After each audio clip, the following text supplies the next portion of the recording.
अस्सलाम वालेकुम।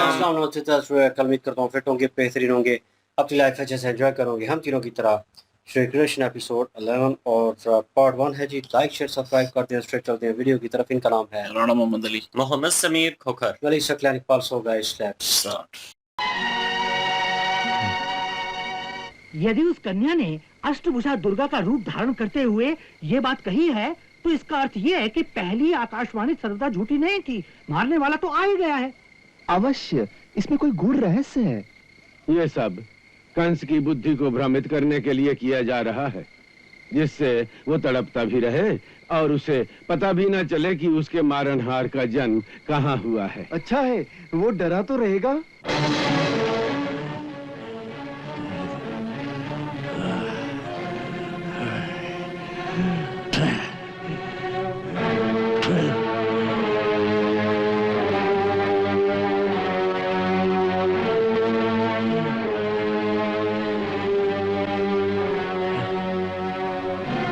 एक आकाशवाणी झूठी हो सकती है, दूसरी आकाशवाणी झूठी नहीं हो सकती।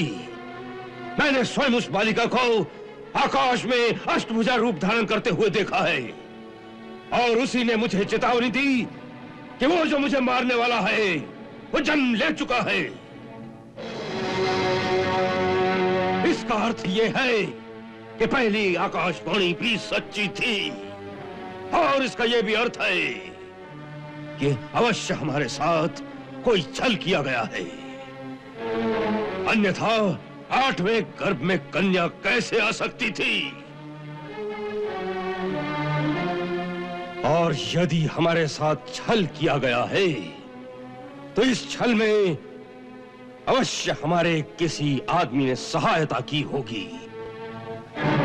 अतः सर्वप्रथम हमारी आज्ञा है कि कन्या जन्म की उस रात्रि में जो भी कारागार में पहरे पर थे उन सबको आज ही हाथियों के पैरों तले सारी प्रजा के सामने कुचलवा दिया जाए, जिससे हमारे समस्त सेवकों को यह ज्ञात हो जाए कि महाराज कंस के साथ विश्वासघात करने का क्या फल होता है। महाबली धेनुक। जी महाराज। ये कार्य तुम्हें आज ही संपन्न करना होगा। जो आज्ञा महाराज। यशस्वी भव, सौभाग्यवती भव।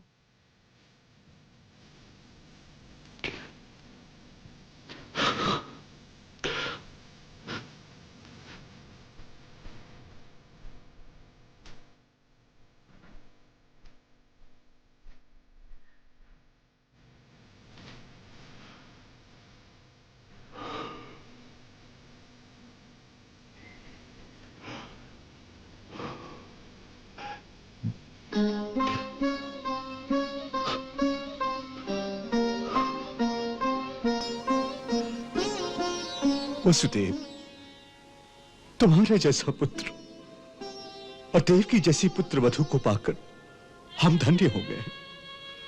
तुम्हारे कारण हमारा गौरव बढ़ गया है। ऐसी घोर विपत्ति को तुमने जिस धैर्य और गरिमा के साथ सहन किया है वो सराहनीय है। अपने धर्म पर दृढ़ रहकर तुमने अपने संतान की बलि देकर भी अपने सत्य वचन का जिस प्रकार पालन किया है उसे देखकर स्वर्ग में हमारे पूर्वज भी गर्व से सिर उठाकर चलते होंगे। वत्स, तुमने कुल का नाम उज्जवल करके अपना पितृ ऋण चुका दिया है।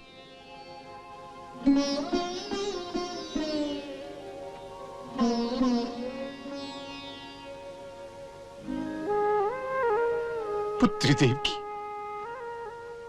जिस माता के 6 पुत्रों की हत्या उसकी आंखों के सामने की गई हो, उसके हृदय की गहरी पीड़ा का मैं अच्छी तरह अनुभव कर सकता हूं। फिर भी तुमने ये सब कुछ सहकर भी जिस पति परायणता का प्रमाण दिया है उसके कारण तुम हम सब की वंदनीय हो गई हो। पुत्री, हम तुम तक पहुंच नहीं सकते थे, परंतु हमारा हृदय वहां था, उसी कारागार में। हम मन से तुम्हारा दुख बांटते रहे और अपने ईश्वर से यही प्रार्थना करते रहे हैं, प्रभु प्रभु इन्हें ये सब कुछ सहने की शक्ति दो। मैं जानती थी कि आप अवश्य प्रार्थना करते होंगे, क्योंकि जब जब मैं आपका ध्यान करती थी तब तब मुझे ऐसा लगता था जैसे मेरे मन को कोई संबंध मिल रहा है। तब तब मेरा धैर्य और दृढ़ हो जाता था। ये आप ही के आशीर्वाद का ही फल है कि उस अग्नि परीक्षा से निकलकर जीत जी फिर आपके श्री चरणों तक आप पहुंचे हैं।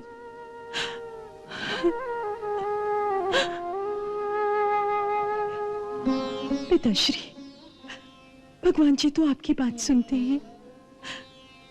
उनसे कहिए कि किसी माता को वो न देखना पड़े जो मुझे देखना पड़ा।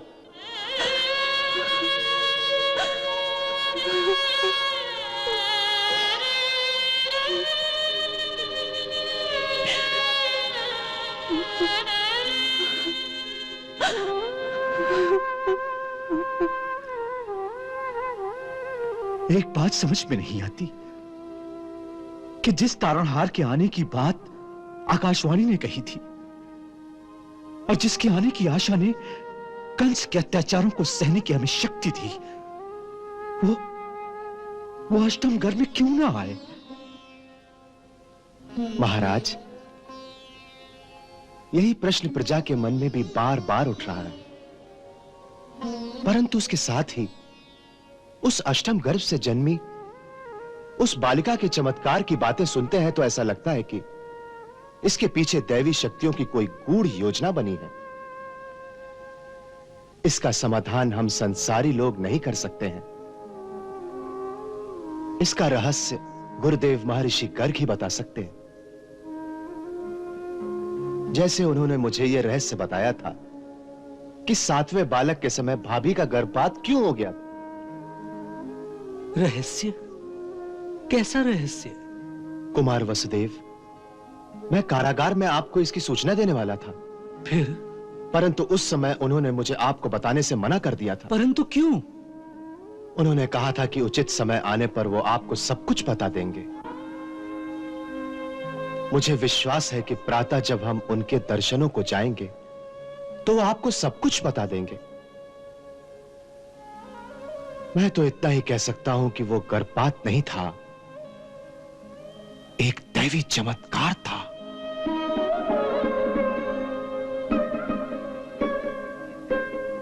बधाई हो भाभी, बधाई हो। बधाई? किस बात की? बड़ा शुभ समाचार है, पहले मिठाई खिलाइए। नंदराय जी, पहले कुछ बताइए तो सही। क्या है? क्या शुभ समाचार है? कुमार वसुदेव और देवकी भाभी को कंस ने कारागार से मुक्त कर दिया है। सच?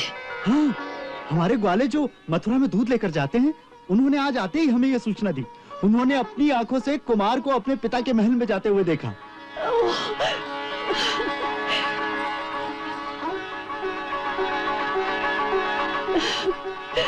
प्रभु, तेरा कोटि कोटि धन्यवाद,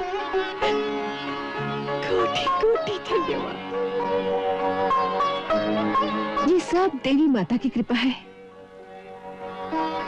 हे देवी मैया, मैं तेरे नाम पे 100 गाय दान करने का संकल्प करती हूँ।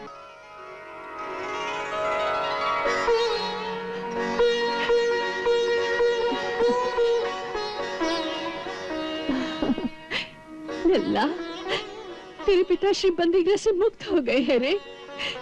हाँ, अब तुझे शीघ्र ही उनके दर्शन होंगे। प्रणाम करो अपने पिता को।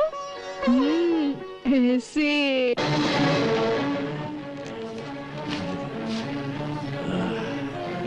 प्रलंब, केशिन, अरिष्ट और चाणूर। जी महाराज। देवी के कथन से यह बात सिद्ध हो चुकी है कि देवताओं ने हमें मारने की कोई योजना बनाई है।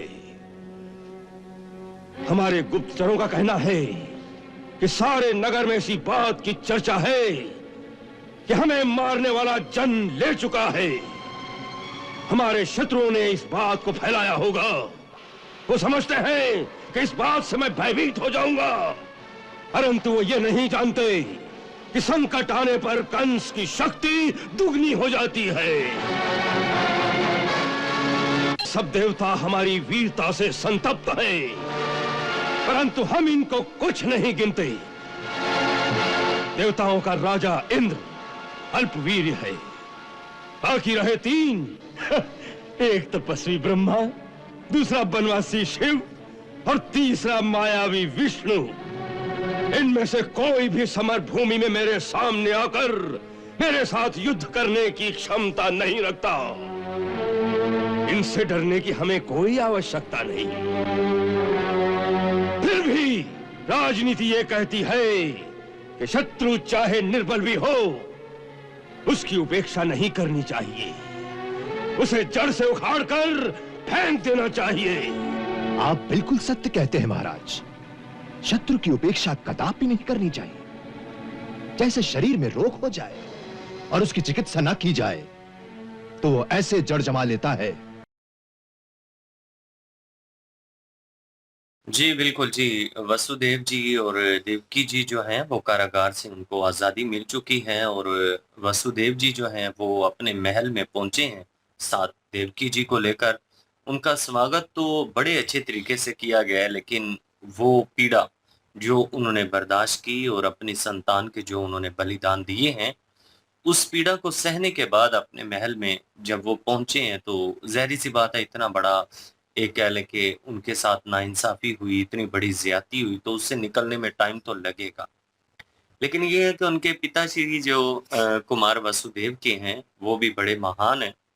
उन्होंने बड़ा ही भव्य किस्म का अपने पुत्र का स्वागत किया और साथ अपनी बहू का, और उन्हें ये कहा कि आप जो कार्य करके आए हैं धर्म की खातिर, अपना वचन निभाने की खातिर, आपने जो अपने संतान का बलिदान दिया है, उसके अगर देखा जाए तो मद्देनजर रखते हुए हमारे जो पूर्वज हैं वो भी आप पर फख्र करेंगे, आपकी कह लें कि प्रशंसा हो रही होगी, क्योंकि आपने अपना वचन जो है पूरा किया है अपनी संतान का बलिदान देकर। तो वाकई काफी मुश्किल ये स्थिति थी, लेकिन उस परीक्षा में वसुदेव जी और देवकी जी जो हैं वो पूरे उतरे हैं। दूसरी तरफ हर तरफ यही चर्चा है पूरे नगर में कि तारनहार जो थे वो अष्टम गर्भ में आने थे, लेकिन आए नहीं है, क्योंकि वो तो एक बालिका जो है उनका जन्म हो गया था। लेकिन सब लोगों को इंतजार था 8वें जो अष्टम है उनमें तो तारनहार ही होंगे। लेकिन अक्रूर जी ने उनको बताया, उन्होंने कहा है कि महाराज पूरी नगर में इस बात को लेकर चर्चा हो रही है कि जो बालिका थी वो कोई देवी थी, और वो जाते जाते जो आकाशवाणी करके गई हैं वो यही कंस को कह के गई हैं कि तारनहार जो है वो आ चुके हैं और तुम्हें मारने वाले इस दुनिया में जो है वो जन्म ले चुके हैं, तो आने वाले टाइम में तुम्हारा जो है वो मृत्यु अवश्य होनी होनी। तो इस चीज को लेकर सारी नगरी और अक्रूर जी और महाराज भी अब संतुष्ट हो गए हैं। अब उन्हें यकीन हो गया है कि कहीं ना कहीं जो तारनहार है वो आ गई। और उनको ये भी असल में उन्होंने एक मशवरा दिया है कि जो महर्षि हैं, गुरु हैं इनके, तो उनको सारा इस रहस्य का पता है और उन्होंने मना किया था आपको बताने का, क्योंकि वो जो गर्भपात हुआ था तो वो गर्भपात नहीं हुआ था असल में, तो उसके पीछे भी एक राज है। तो वो कह रहे थे कि मैंने आपको बताना था, लेकिन उन्होंने मना कर दिया। अब वो कह रहे थे कि वक्त आने पे स्वयं जो है वो उनको खुद बताएंगे वसुदेव जी को। अब वसुदेव जो है मेरे ख्याल में उनके साथ जाएंगे उनके दर्शन के लिए, और फिर उनके बाद उनको पता चलेगा कि ये असल में इसके पीछे राज क्या है, कि 7वां जो अपना गर्भ था वो गर्भपात कैसे हुआ, और 8वीं संतान जो है एक बालिका कैसे हुई, और ये इसके पीछे जो राज है वो जो अपना कंस का जो है वो खात्मा करने के लिए जिन्होंने आना था, जो सेवियर थे, तो तारनहार थे, वो कहाँ पे हैं। तो ये चीजें जो है मुझे लगता है कि वसुदेव जी को उनके वजह से पता चलेंगी अब, और वही बताएंगे, और फिर इनको सच्चाई जो है वो पता चलेगी। लेकिन दूसरी साइड पे भी खबर पहुंच चुकी है कि वसुदेव और देवकी जी जो हैं वो कारागार से आजाद हो चुके हैं। तो वहां पे जो इनकी पहली पत्नी है रोहिणी जी, वो भी बड़ी खुश हो रही हैं और अपने पुत्र को जो है कह रही हैं कि आपके पिता जो है वो अब जल्दी आपको दर्शन देंगे। और देवी जी का जो है वो अपना शुक्र अदा कर रही हैं, और उसके अलावा 100 गाय देने का जो है, दान देने का जो है वो उन्होंने कहा है। अभी बहरहाल ये है कि कंस जो है वो यहाँ पे परेशान है, और कंस को उलझन हुई हुई है कि आखिर वो बच्चा कहाँ पे है, किस जगह पे जन्म लिया है। क्योंकि अगर पहली आकाशवाणी अगर सच साबित हो गई है कि दूसरी जो देवी जो आई थी सामने, उन्होंने जो है साबित कर दिया कि पहली आकाशवाणी ठीक थी और दूसरी भी ठीक है, कि वो जन्म हो चुका है उस अष्टम जो बालक था उसका। तो जो इसके जो है मारने के लिए जिन्होंने अवतार लेना था, तो वो ये समझ मतलब कि इनको यही अब पता है कि वो आकाशवाणी बिल्कुल सही है। अब इनको यकीन हो गया है उस आकाशवाणी पे कि जन्म हो चुका है। अब इसको ये उलझन है कि वो कहाँ पे जन्म उन्होंने लिया है उसने, और कहाँ पे है। इसको मतलब इसका बस नहीं चल रहा, नहीं तो ये वहां पे पहुंच जाता अभी अपनी फौज लेके। तो इतना डरा हुआ है, और लोग भी कह रहे हैं कि अच्छी बात है कि डरना चाहिए इसको, और इसके अंदर जो है मन में डर जरूर रहेगा और वो रहना चाहिए। बिल्कुल जी। एट द एंड जो है कंस वाकई ही एक जो है वो प्लान क्रिएट किया, और वो उनको मारने का कहा जो कारागार में जो गार्ड्स थे उनको, और जो हुक्म दे दिया कि हाथी के पाँव के तले जो है वो कुचल दिया जाए, क्योंकि उन्होंने ही कुछ किया होगा उसके थ्रू के, मतलब वो वहाँ पे जाने दिया और सारा कुछ हुआ। उसे नहीं पता सिचुएशन कैसी थी। लेकिन अगेन जो है वो अखरूर जो है, क्या नाम है उसका, उसका मंत्री है जो चानूर नाम है। चानूरी है, हम्म? चानूरी है ये। चानूर, तो वो जो है वो कहीं ना कहीं प्लान जो है वो क्रिएट करके देता है, हमेशा कुछ ना कुछ ऐसी चीज़ें जो है वो उसके कान में डालता है, और वो उस पर अमल दरामद करता है। वो पहले ही इस तरह का है कंस। और now on again last scene में हमने देखा कि वो जिस तरह की सिचुएशन थी कि वो जो है ब्रह्मा जी, शिव जी और श्री कृष्ण जो है वो विष्णु जी जो हैं उनको कह लेके चुनौती दे रहा था कि उनमें हिम्मत नहीं है कि अपमान कर रहा था उनका। मतलब अपमान ही कर रहा था कि मेरे सामने आकर मैदान में लड़ नहीं सकते। और देवों का कहा, उसमें इंद्र देव का और बाकी देवों का नाम लिया कि वो तो मतलब बुज़दिल हैं और ये और वो, मतलब उनको उस तरह दर्शा रहा था। और अब आई डोंट नो वो प्लान क्या क्रिएट करेगा, या क्या जानवर जो है उसके काम में डालता है, क्या सिचुएशन होती है। बाकी अभी ऑन अदर हैंड जो है वासुदेव जो हैं उनको थोड़ा बहुत सच्चाई का पता जो है वो चलने वाला है। उनके कान में ये बात गई है कि कोई रहस्य था, कोई चमत्कार हुआ है, क्योंकि उनको भी शॉक लगा था जब उन्होंने एक बालक की जगह एक बालिका जो है उसको देखा। तो वो भी रहस्य जानना चाहते हैं। लेट्स सी, देखते हैं क्या सिचुएशन होती है। नेक्स्ट पार्ट पे चलते हैं। लाइक शेयर सब्सक्राइब कर दीजिएगा। इंशाल्लाह मिलते हैं नेक्स्ट वीडियो में। अपना ख्याल रखिएगा, दुआ में याद रखिएगा। तब तक के लिए अल्लाह हाफिज, प्लीज।